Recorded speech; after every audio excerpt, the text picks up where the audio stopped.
What's up, everybody? Flyer Live Podcast, episode 30. Mitch, that means if you need 30 days of 1 hour podcasts, you have an entire month if you just have 1 hour to listen to podcasts after today. That's true. That's a lot. 30 episodes is a lot. It feels like we just started. And you know what? It feels like we're not getting any better. Well, probably not, but that's okay. We're We'll keep sort of talking getting and better, though. we'll eventually figure it out. We're sort of getting better. We're on more platforms now than we were before. That's true. We're streaming live right now. By the way, I'm Josh, and that's Mitch, or Jish, if you like Jish, or Josh, whatever you want to do. Mitch is always Mitch. We're Flyer Live Podcast. We are an amateur golf podcast, not a pro golf podcast. There's plenty of those. A lot of people that know about the pros, that care about the pros. We don't care about the pros. We're not pros. They're way better than us. We just play amateur golf. Um, yeah, but we're live on X and YouTube right now. And our replays are also up on X and YouTube. And recently, as I was getting to, we are also replaying on Spotify, Apple, iHeart, and Amazon. We're expanding. We're getting better. I said we're not getting better, but actually I think we're getting better. Maybe. Maybe. We'll see. Anyways, so yeah, we are there. We are live right now. So if you're watching us live on X or on YouTube, feel free to chat along in the chat. We both have access to the chat at the moment, which is also new. You know what, Mitch? We actually are getting better. I take it back. You couldn't see the chat for 20 or more episodes probably, and you can see the chat now. That's an upgrade. We can see the chat, so chat along. We'll say hello or respond to questions or comments or whatever you got. Yeah, we're just trying to hang with our amateur golf friends, build a fun community here of golfers that love golf as much as us. And yeah, because we're eventually just gonna get sick of each other if we aren't already. I'm not sick of you. You might be sick of me. But eventually, that'll probably be mutual. Eventually, We do have a couple guests we're trying to get on right now. we do So have we're guests. Yes, Mitch is our master guest getter. Uh, we may have some guests coming up. Yeah. Mhm. But anyways, I think that's the intro.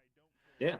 I usually read it for like 25 episodes, Mitch. I actually had a script that I read off of. Mhm. And we've done this so many times now that I just didn't read it that time. So I think I covered everything. What do you think? That seems right. All right. Sweet. Yeah. What do we got So today? Hey, we're playing a tournament together on Monday. we are. We got our four ball coming up Monday morning. What, 8:47? 8:47 tip-off. We'll have to remember to send out the GGID so people can follow along and We should watch do that. us probably shoot like a 78 best ball. Whoa. Hold on a second. Sorry. No, I Hold did on. say You 58. said I said it's 58. you We're said you're going shooting a low. 65 yourself. That's true. I did. And then you said team best ball, we're shooting what did you say, 58? Which I would think I said mean, god damn, what do I gotta shoot? And this assumes that I'm making birdies when you're not. What do I gotta shoot, like 70? Ooh. oh no, it's a par 70. So yeah. So 12 under. I'm shooting. Okay, so you have to shoot 7 under, and we have to birdie different holes though. That's the key. Yeah. Birdie different And holes. by the way, I already shotted the par five, so you gotta do some work elsewhere. There's three So par fives, and I'm taking all three of those. Oh.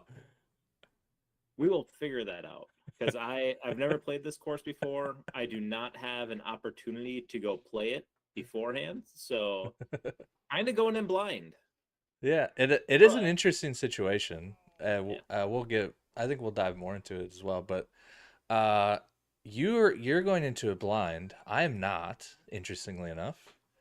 I caddied there a handful of times last year, mhm. so I have also never stuck tee into ground at this golf course.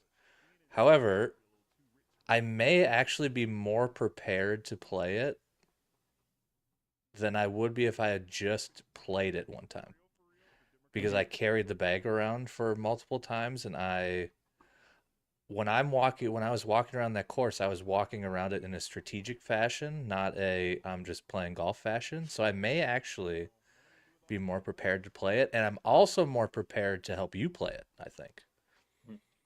I sure as hell hope so. Just tell me where I need to hit the ball and don't tell me anything else. I remember you texted me already this week and we were talking about number 10, but we're starting on 10 We now. are Tee starting sheet. at 10, yeah. You're like, left is water. Goodbye. I'm like, don't tell me that. Just tell me where I need to hit the damn ball. I don't want to know where the trouble is, OB, water, big fall offs, whatever it is. Just tell me where I need to hit this damn golf ball. And Fairway, then whatever else realistically. happens, happens. Yeah, 10 is we are unlucky in that fashion because well, at least for me, I'm a slow starter. I don't know about you, but I'm a slow starter when I play. So I mean in the first 5 holes, I'm just guaranteed like two bogeys at all times. And if I don't have a bogey or two in the first 5 holes, I'm going real low for that day probably. Relatively slow starter, especially in the morning. So, starting on the back nine of this course, not ideal because it's the harder start of the two. 10 is a short par four, that's difficult. 11 is a difficult par four. 12 is a very difficult par four. 13 is a difficult par five. So, uh, versus one, two, three, and four on the front are short, not problems. You can spread the ball kind of a little bit. It's fine. So, I'm interested to see how we handle the start there. Um, but hopefully you're a fast starter. You're a fast starter or a slow starter. Is that a thing, by the way? Are people just naturally slow and fast starters? I don't think that's a thing because I've had Okay. rounds where I have started five over par and then managed around like a 76, 77, whatever. I've also started five under through six before. I don't know. Anything could happen. That Maybe would you're just be really good. on good days. Yeah. But maybe we should talk about that a little bit as we're kind of talking about our starting holes and strategy. Like how should amateurs, people like us who are going to a new course, whether it's for a tournament, just for fun, you want to play well, you're not necessarily liking that you're going in blind, but you want to play well. What's the way that you would try to figure out where to hit the ball? Um, because for me, it's I love a good overhead view, specifically shot pattern. Love that app; it's great. Shot pattern's Um, great. yeah, uh, but what I don't get from it is the slopes. It's like I like to know where the fall offs are, like how do the fairways angle? Are there hills? Like, are there big fall offs around the greens? Like that's the stuff that I like to know because it's great to see a fairway overhead, but that doesn't really tell you the whole story about a hole. Mm-hmm. Yeah, I like to do the exact same thing. So I'll use Google Earth instead of that app that you mentioned. By the way, we do have an interview with them. Yeah, with shot pattern, he Our was with Shot Pattern. he definitely gave us a These promo code that we were supposed to shoot out to everyone, and I don't think we ever did that, and we're terrible at this. yeah, yeah. Well, we that was early on. We had Shot Pattern on like the sixth or seventh week or something like that. I still barely knew how to hit go on this thing. Maybe we'll have our friend Shot Pattern back. But anyway, Shot Pattern's great. The app that we looked at and everybody knows or most people should know is great. I like to just use Google Earth so I can just do everything on my own because I'm a weirdo like that. But same thing. I like to take the overhead view. I use my own distances in terms of off the tee and then approaches to the green, distances and dispersions. So I'll probably do this tomorrow. Um, yeah, probably tomorrow. I'll go onto Google Earth and I'll go to the first hole and I'll draw a triangle out and do the whole thing that's 300 yards long and then 65 to 70 yards wide, and then there's my triangle, and then I'll just place it onto the hole somewhere, off the tee, of course. Um, and then I'll print that, and for example, just the first one in my box right here. This is kind of what it looks like. So there's my triangle, and I'll just move it around on the course, and then you can see I have like lines out there that say, hey, if you're gonna do something else, like here's the line you take, here's the numbers that it takes. I have a Mhm. section of notes there that say, hey, here's some things to think about, especially like this course in particular I've been to before, so I'll put notes in there. Um, but that's kind of where I'll start. I guess kind of similar to you, except I just do everything on my own. Mhm. The greens thing is interesting though, because if you've never been there before, it's really hard to get a lay of the greens. Other than there is another app out there, and I forget what it's called. There's one app called Track line. Straka Lines. There's another one that does it too. Maybe I'll find it before we finish here. But it gives you the slopes of the greens, and you can like in if you have like a book or something, you can write those down. You can't. I don't think you can print those out anymore. I think that's illegal. Yeah, the Um, actual slopes of the green. Yeah, I don't yeah, think you can printed versions of them. yeah. So you can kind of write those down, but also it's not like perfect because every little piece and spot of the green is just always of the greens are just always different. Plus, it highly just depends on like when those images and everything were taken because the ground, Mitch, as you know, as a scientist, we're scientists here. The ground Oh, moves really? occasionally. Mhm. So like a slope 5 years ago is not the same slope as it is today. So if there Mhm. aren't new pictures or whatever taken, like they can just be different. So trying to figure out how the greens work is definitely something that just kind of happens when you're there. Like you just have to see it. Like I don't. There's just no way around it. Right. And to be honest, it shouldn't really be a thing that I'm worried about for the greens because I mean I'm going to be looking at flags and roughly where they're located on the green and try to hit somewhere near them. Mhm. Again, this is a four ball, so I mean, in order for us to make the cut, we probably have to be four under, maybe better as a team. And it's like we're going to need some birdies, Yeah. and so it's kind of a as long as one of us is in a good spot on the green with an opportunity to put par, the other person should really just be firing at the pin, like no Yeah. regard for what the score actually is, just fire right at it. Yeah. I would agree with that. And the stats nerds, by the way, wouldn't agree with that. And by the way, I'm a stat nerd. Mhm. And I think I would highly disagree with the stat nerds on that because as good players like you and I are, um, like if I'm on the green and I got 20 feet, the chances of me more than two putting is just so small. Um, and especially you knowing like my skill set is not rolling putts in, but my skill set on the green is never three putting. So you now in the middle of the fairway can be like, okay, I know he's not going to three putt. I can be a little more aggressive because he's going to get the par. We can do that. Stats nerds would say you don't know, which is true. I could fuck it up in three putt, but the chances are just so small.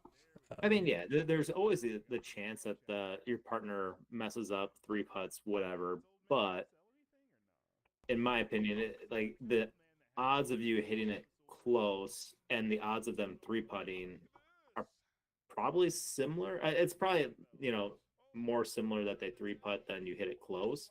But it's actually, I would actually be very curious on that to know that answer. Like if your partner is sitting, it looks like they're roughly 30 feet away and they're a one handicap. What's the probability that they three putt? And then let's say your partner is a zero.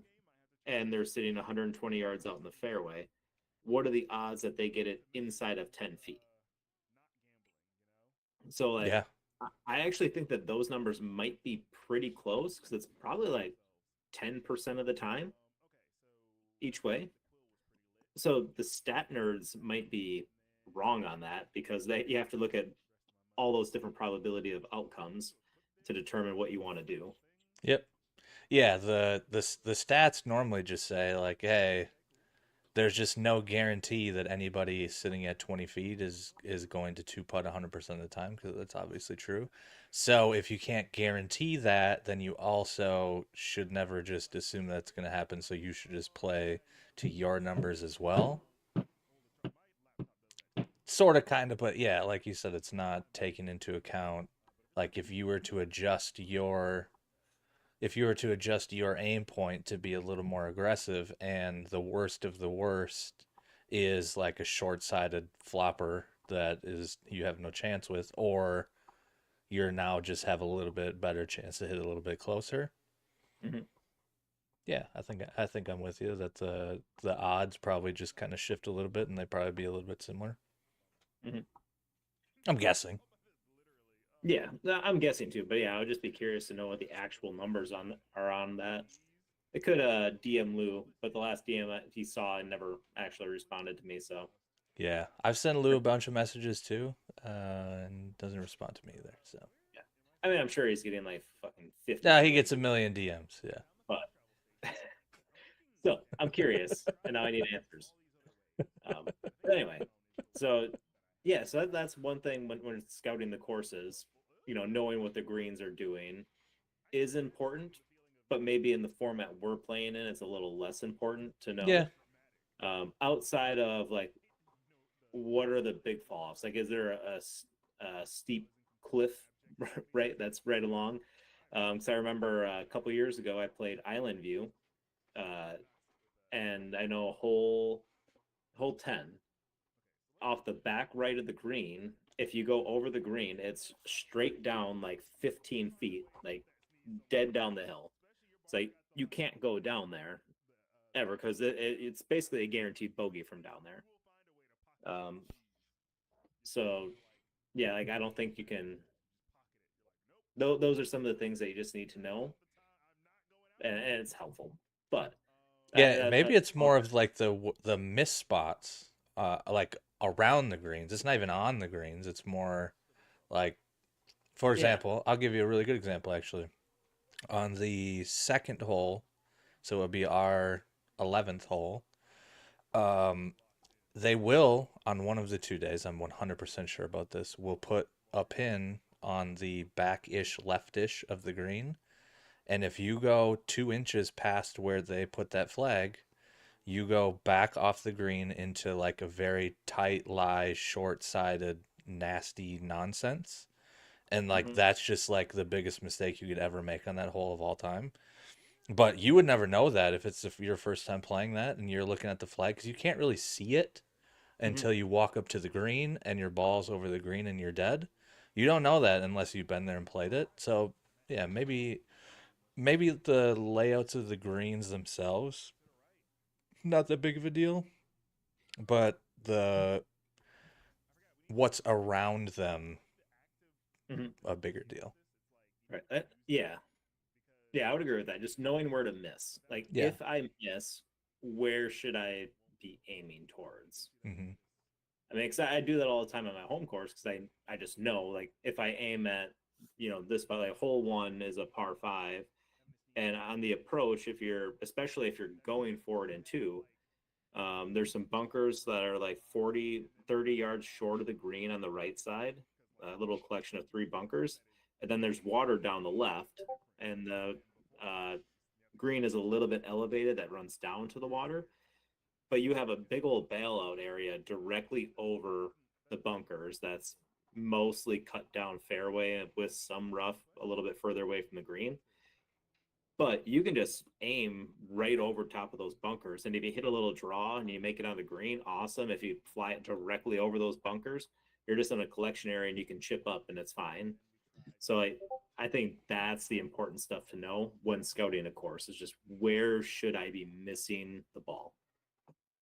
Yeah, I'm with you there. And that you can get a lot of that from like your overhead views too. Not all of it, but a lot of it like you can like you can see where the woods are. You can see the where the Right. Like water you is. can see where a bunch of trees are, Yeah. but you can't really see the contours, like how Right. steep it is. Like, is this just a little 2 foot fall off? Is it a 10 foot fall off? Like, if I miss there, is it going to run 30 yards away from the green, or is it going to kind of stop right there? Like, Yeah. that's the hard part that you can't really see without Yeah. being on the course. Yeah. Yep.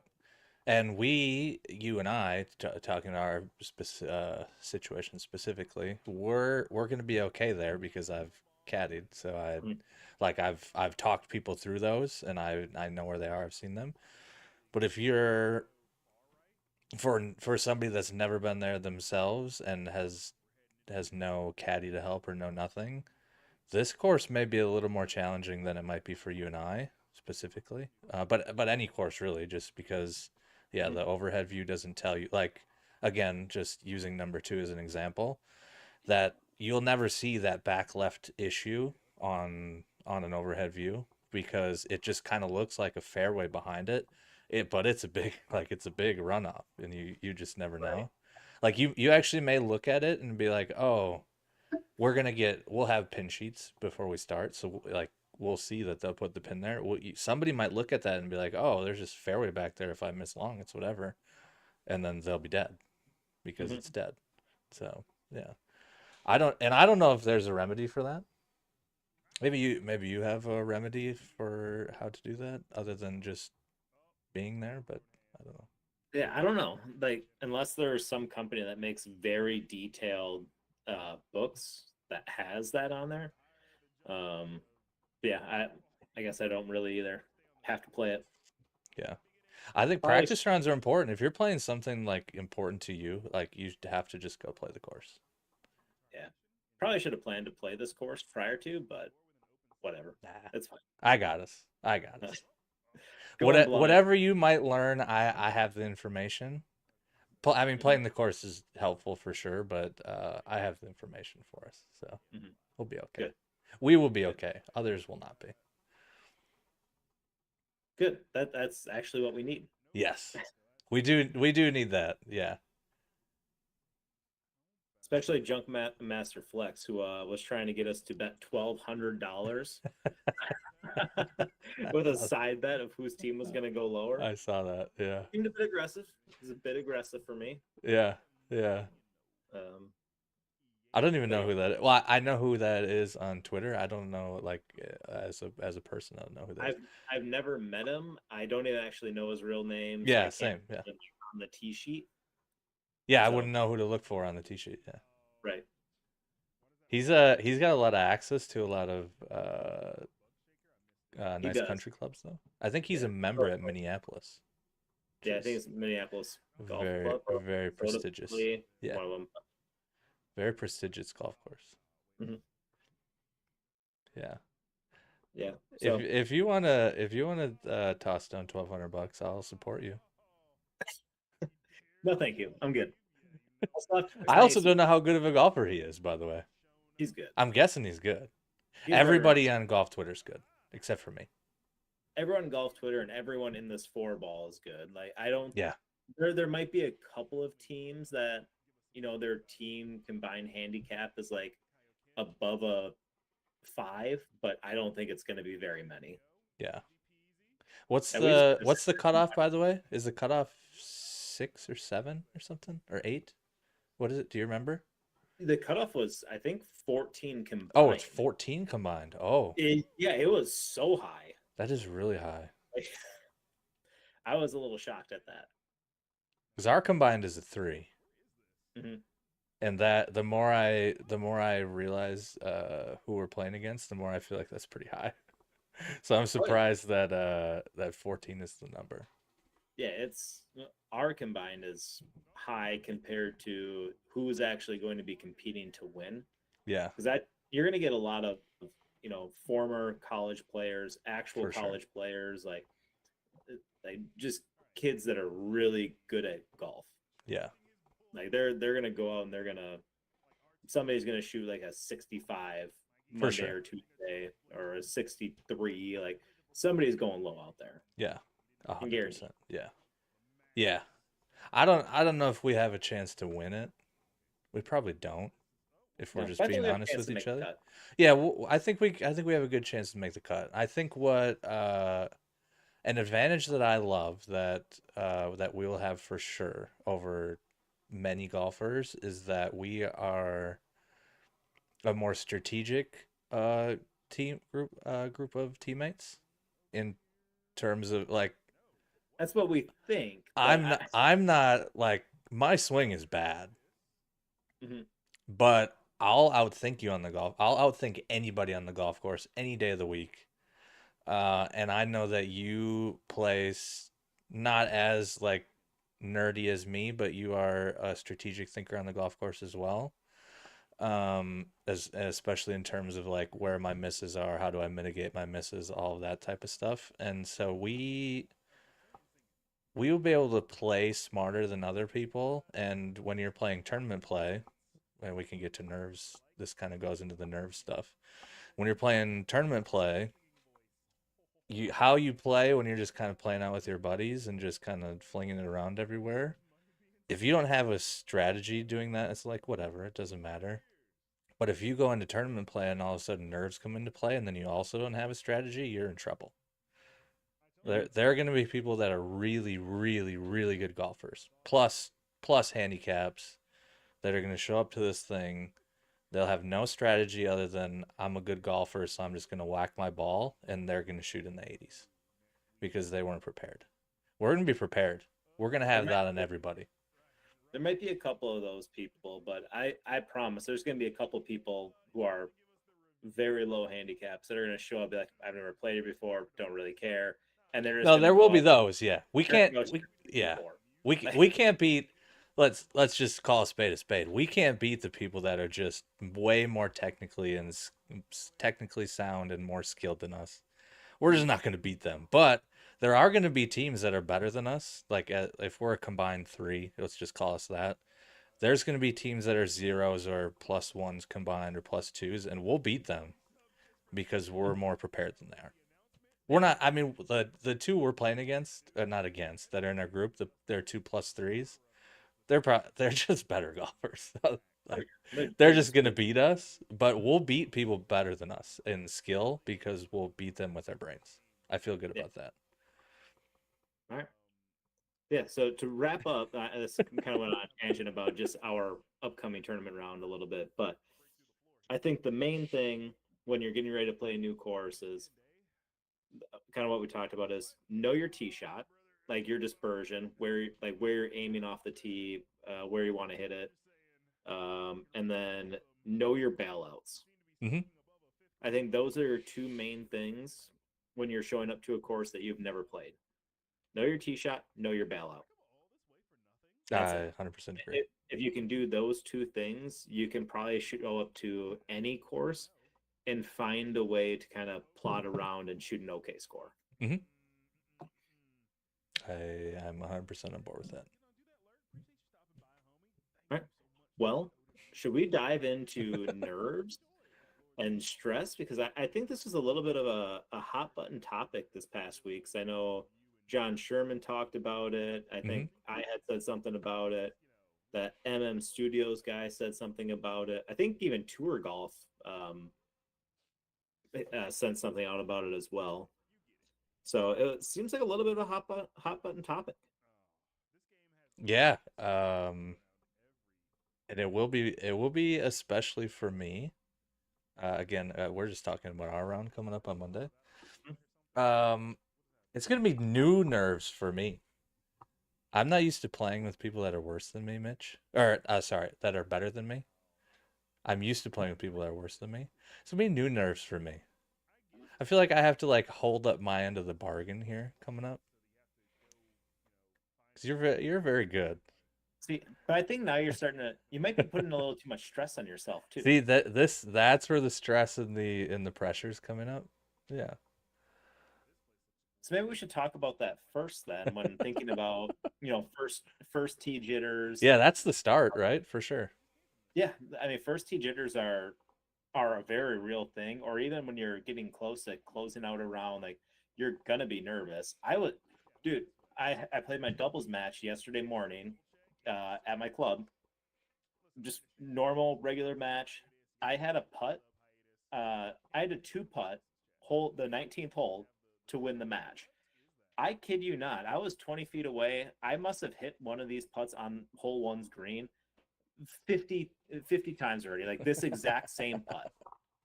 I know it breaks right to left. It's down the hill a little bit. My hands were shaking. Like I'm like, I just don't want to blow this by 6 feet and have to worry about a comeback to win this. Ended up I nuzzled it to like 3 inches and it was a tap in to win. But nerves are real. Whether you've been there before, Hmm. whether it's first tee jitters or a putt to win the match or whatever it is, like you will be nervous, You should but be. you should be because it means it's something that you care about, right? Right. Uh, but I think we need to have something that helps us come back to the moment and stop thinking about the future or your last shot or whatever it is, because that's the way you're going to. I don't know if it's necessarily the only way that you're going to get out of your head to do it, but you have to have that established routine of like, this is what I do, this is how fast I do it, and then you just step up and do it. Because what I find myself doing and other people doing is they might have a routine, but if they're nervous, they stand over the ball for just a little bit longer. Hmm. They take one more practice swing than normal. They're just something is just a little bit different and it's causing hesitation and then it leads to bad swings because they're thinking about it. They're not just going out and doing the thing. For Obviously sure. super easy said than done, but I mean that's kind of my philosophy is lean into your routine a little bit and go from there. Yeah, I think there's two parts of it. There's that part where you have to build a routine, whatever the routine, as long as it doesn't take fucking forever, right? Yeah, I mean we Should we don't need start to there? Make sure your routine just doesn't take forever. yeah, we don't need to get Harmon and going tap tap tap 40, tap tap. 47 waggles and Yeah, yeah. we fucking waggles. Just hit the goddamn ball, dude. You know? Yeah. So yeah, start there. And also, I think part of that is important as well because if your routine is longer, it just gives you more time to think about shit. So, but have some type of routine where you stand behind the ball, you get your line, you walk up to the ball, you find your immediate target, and then you do something to relieve tension of some sort or whatever, like a waggle or two, or something that triggers you to say, "This is how I start." Like Jordan Spieth, by the way, does the most annoying fucking thing of all time. I don't know if you notice this, but I'm gonna tell you that he does this, and you'll notice it forever. When he puts the club down, he bends the club. The You can see the shaft bend, and that's his trigger to start. Next time you watch him, you'll see it happen, and it'll annoy the shit out of you forever. But that's what he does. But anyway, so some type of starting routine that doesn't take forever. You pick your target, you get to the ball, you find your immediate target. To that target, you do something that's going to trigger you to say, "I do this, and now I go." Mhm. That should eliminate some of the like mental stuff that goes on in your head where it's like, okay, I'm standing here, but I don't know how to start now. You need something to trigger you to start. And then another piece of that is like controlling breathing, because that will help you not go too fast. So there's don't take forever, but also don't go too fast. Mhm. Because if everything's speeding up, then your timing and everything is off. Your swing's gonna be off, and you're just gonna hit it like terribly. Um, all of that to be said, on top of that, be confident in that whatever you do, whatever your routine is, and understand that you practiced for whatever you do.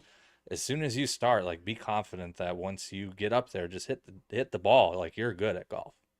You and I are good at golf. Do your routine, stand to the ball, hit the ball. You're good at golf. It'll go where you want it to go. Easier said than done, but if you do it enough, you should be able to talk yourself into that. Whether your hands are a little shaky or not, once things start moving, you're kind of in the flow, and then things should just kind of happen. They don't always, by the way. If bad things happen, understand that that's going to happen. That's another piece of it too. Um, That's where I was going to go with that too. Take it away, Mitch.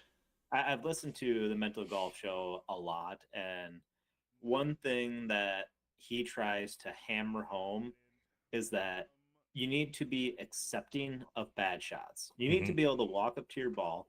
You're nervous as all hell, and you go through your routine and you know what you want to do and all that, and get you walk up to hit it and you start your swing or whatever.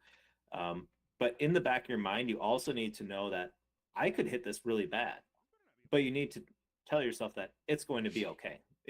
If you hit a bad shot, a bear's not going to come out of the woods and attack your face, right? Like you're, Most of the time, yeah. yeah. Well, yeah, depending on where you're playing, I Or guess. who you're playing with. Could be your partner coming out of the woods, you know. True. Uh, don't attack me, dude. Just let me I'm play more golf. worried about you attacking me than I'm not going to be attacking you.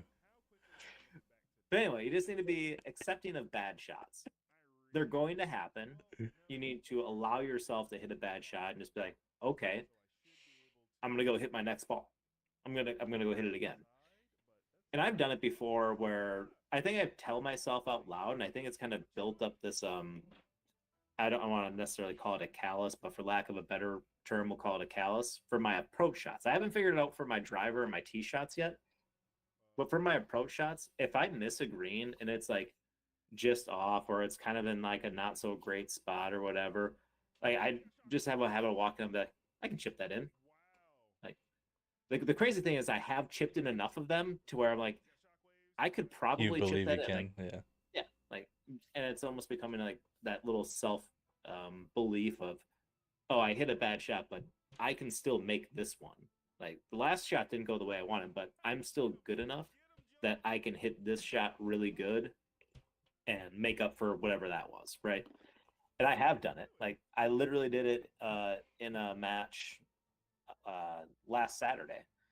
Uh, I gotta tell you this because it was during our Ryder Cup, um, but I hit this god awful, just slice thin 7-iron that landed in the upslope of a front bunker on a par three, and my partner was already way left, like off the green. He pulled his tee shot, so he was chipping, and the guys that we were playing, one of them stuck it to 2 feet right before this.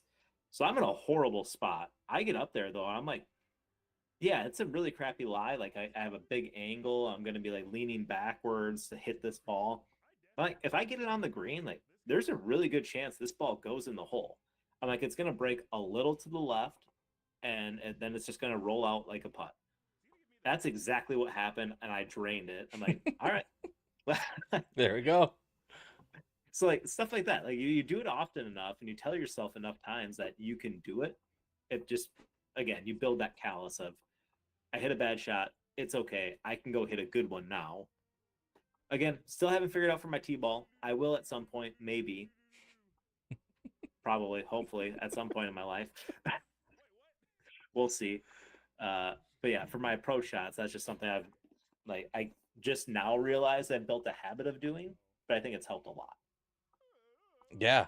Yeah, it's interesting because in theory like your like the mental part of the game, you would think it just doesn't matter that much. Like you have the abilities to do whatever you need to do. But if you just have no, if there's nothing in your brain that says, "Hey, I can actually do this," then you just won't. Mhm. But like you said, if you go up to a chip after a shot that you're like, "Oh man, I'm so bad." I do this a lot.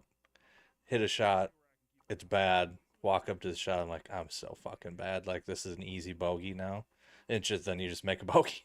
Oh, Yeah, I'm just gonna hit the chip now. I'm gonna two putt. I'll make a bogey. I have already determined that it was a bogey instead of instead of this is a completely different shot now. I've also practiced this chip because I know that what just happened back there I've do before. So I have this chip that I've also practiced.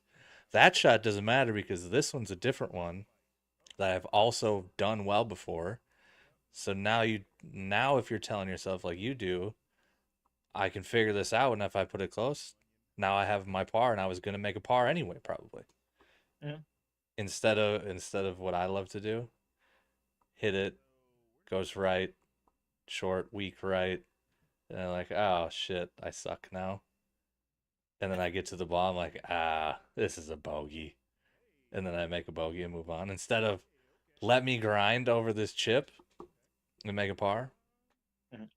So Self-talk is huge, dude. It's such a big thing that so many of us overlook, including myself, including probably yeah, most amateur golfers. I Is think so, yeah.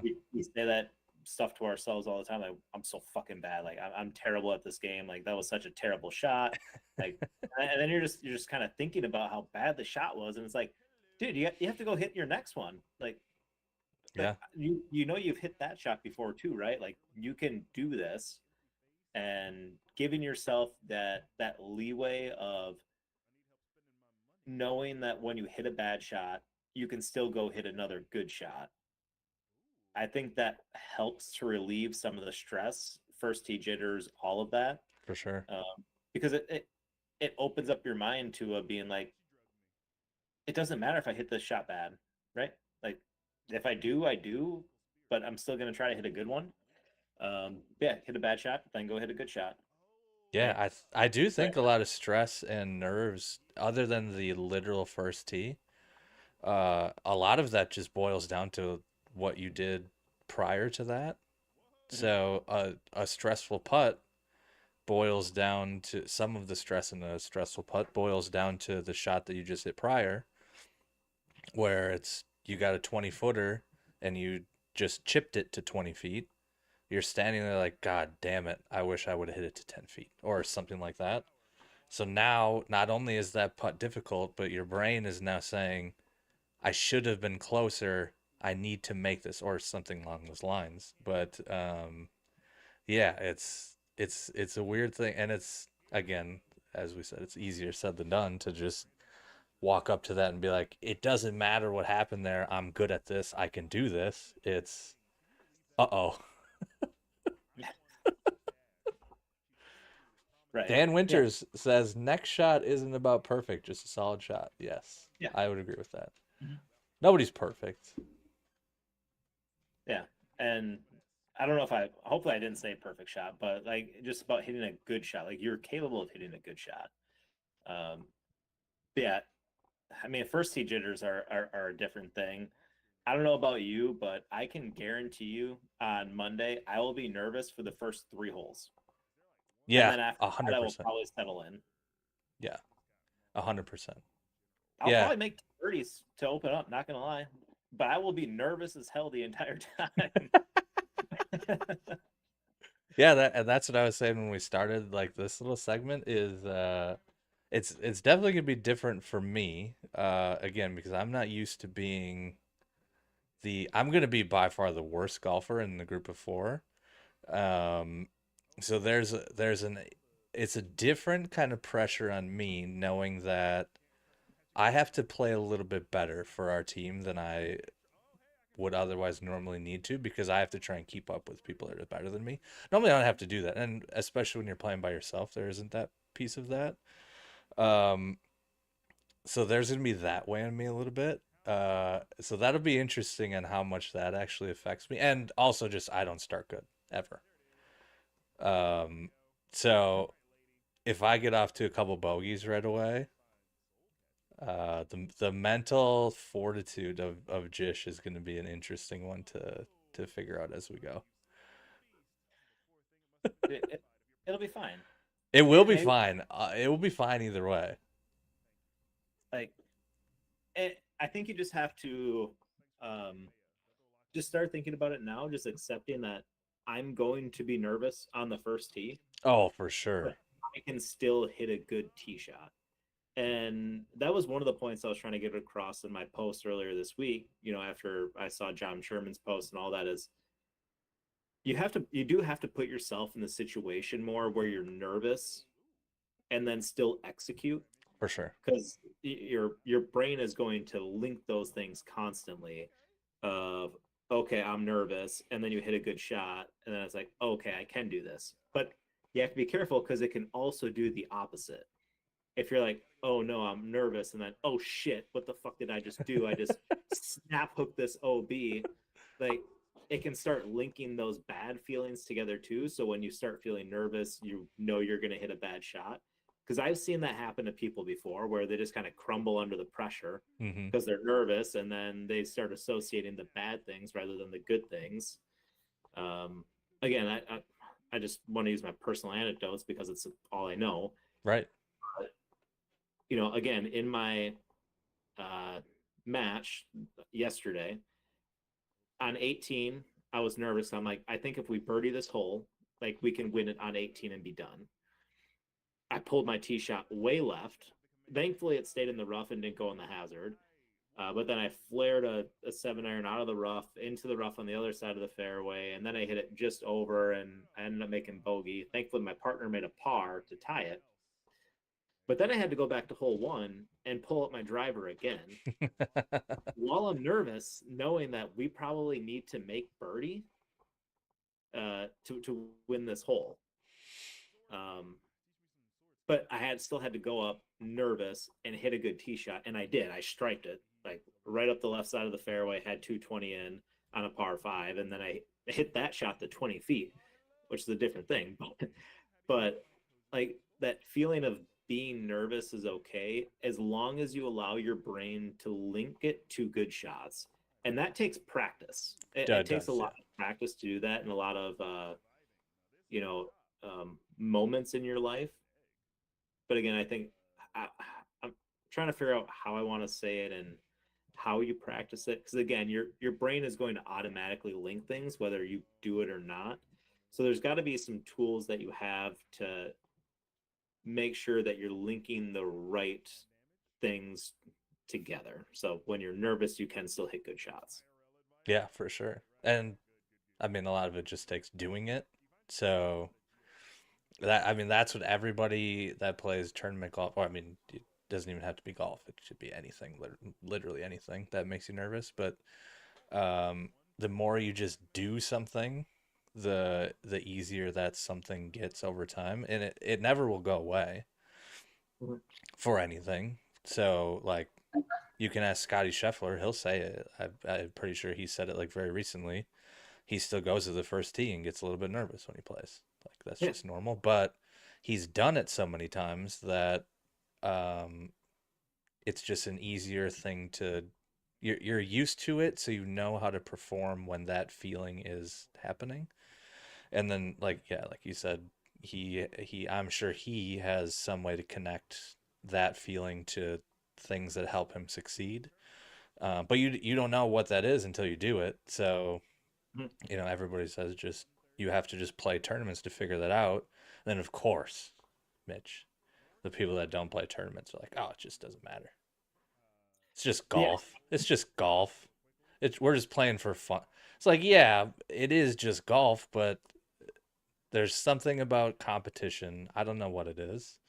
But if you have any competitive spirit or bone in your body, there's just something in your brain and your mind and your spirit that says, I want to succeed and do well. And Mhm. with that comes nerves. So, and then you have to learn how to deal with it. And the only way you can do it is with experience. So, Yeah. I laugh at people who try to say, tournament golf is just another round. It's like, okay, yeah, well, you clearly don't play a lot of yeah, tournament they golf, don't. 100% because they I don't. I remember playing in a tournament a couple of years ago with this guy, and we were just chatting up on the range a little bit. It was it was the third day of a third day tournament, and he was saying like, I'm hitting the ball so well on the range, and it's like, I did this the other 2 days, and I but then I went out and I played so bad and I couldn't hit it, and like, I'm like, yeah, man, it's tournament golf, like it's just different out there. He's like, no, it's not. I'm like, no, but it is. Like, It is, yeah. when your brain knows like every shot counts, you don't get to just scrape the ball up. You have to put the ball in the hole. You don't get a mulligan. Hmm. Like your brain is amplifying those shots, whether or not you fully realize it, Right. but it's happening. It So is. yeah, again, it's a different beast. There's going to be jitters. There's going to be nervousness. Um, yeah, that's just kind of the way tournament golf is, and that's what makes it so cool.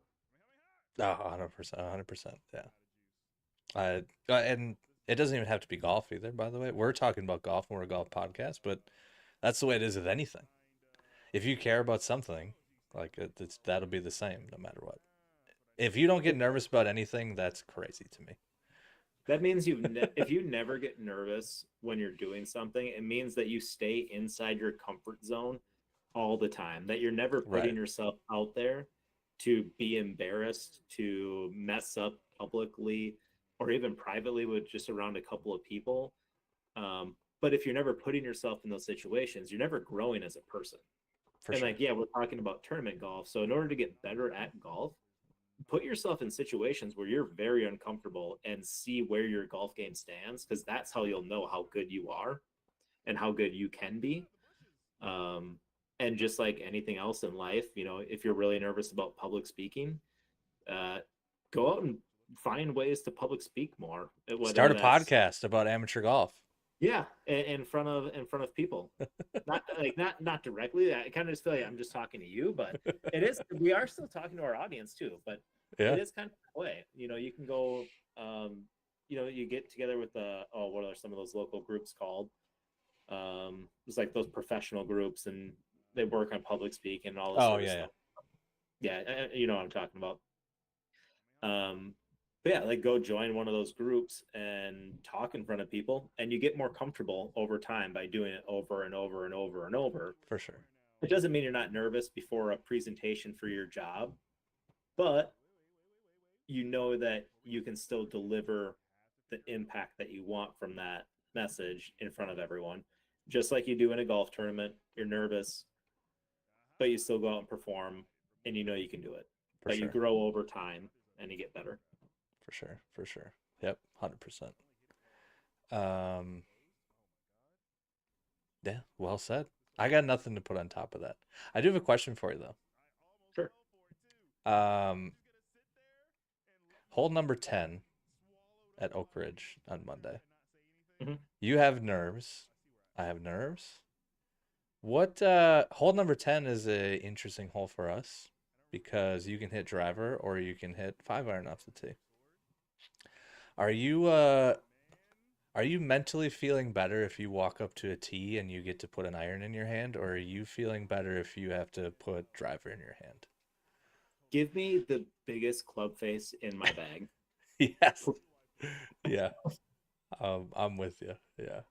I Not can't hit a good iron shot to start off, but it's not the way I would like to start off. Yeah, I actually used to think the opposite of that. I used to love when I would go to a tournament and the first hole is like some shorty or just like some big bender of a hole or something. It's like, okay, 4 iron off the tee, it'll be totally fine. I'll get up to my next shot and I'll be good to go. And obviously that's not how it happens because you're nervous for multiple holes in a row. But yeah, I also have come to the realization it's like give me the long club that has the really big face on it because I'm that face on the first swing probably. So I want that thing to be as big as possible, I think. Right. I still don't know what I'm gonna do off the first tee. I've been thinking about it. I'm like, I could try to hit a hybrid, just cover the water. There's gonna be like a 220 cover.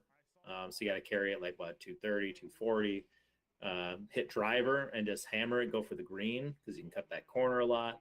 You Or just hit can. a 7 iron 180 yards and have a pitching wedge or a 52-degree into the green. I don't know. Yeah. We're gonna find out. Yeah. It's a very interesting starting hole for us. Because those options are all in play and the from the back tees, the front of the green is like 280 yards or something like that, 285 or so. So you can get there with your driver for sure. I can also get there with my driver for sure. That's Uh, like like peeking out my carry distance, like peeking it out. Yeah, it is a little uphill too. Yeah, so I Um, probably can't get there with a driver. yeah, If I think you if probably can. I hit a little cut, it'll still end up somewhere in the fairway, most likely. I think you probably can. The problem with that is you have to be hit it pretty straight. If you miss left of the green, it's a mountain, and you're all the way down the mountain, and you might as well just pick the ball up at that point, probably. And if you miss right, it's into like a little neighborhood, so, which is the case on any of the tee shots on that hole, no matter what club you have. Hmm. So it is very interesting. You certainly can do that, um, but it's relatively dangerous. But as you go farther back, it doesn't really get more safe unless you literally hit a 7-iron, like you said.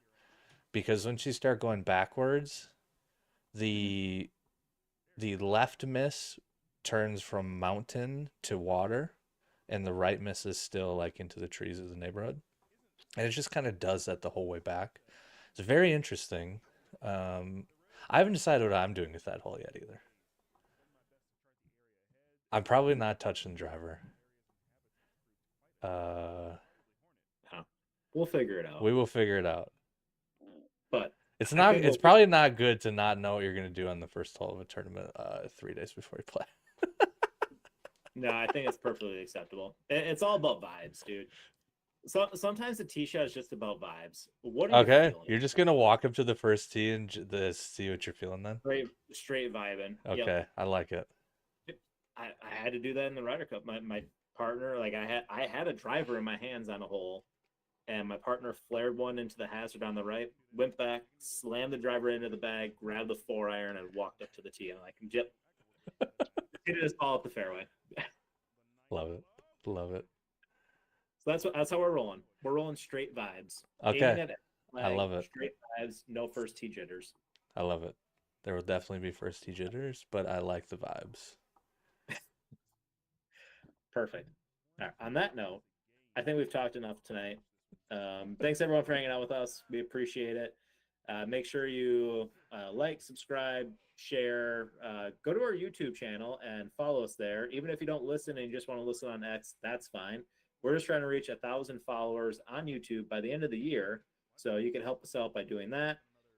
Also, check out our audio wherever you get your podcasts: Apple, Spotify, Amazon, iHeartRadio, wherever. Leave a Nailed it. 5-star review.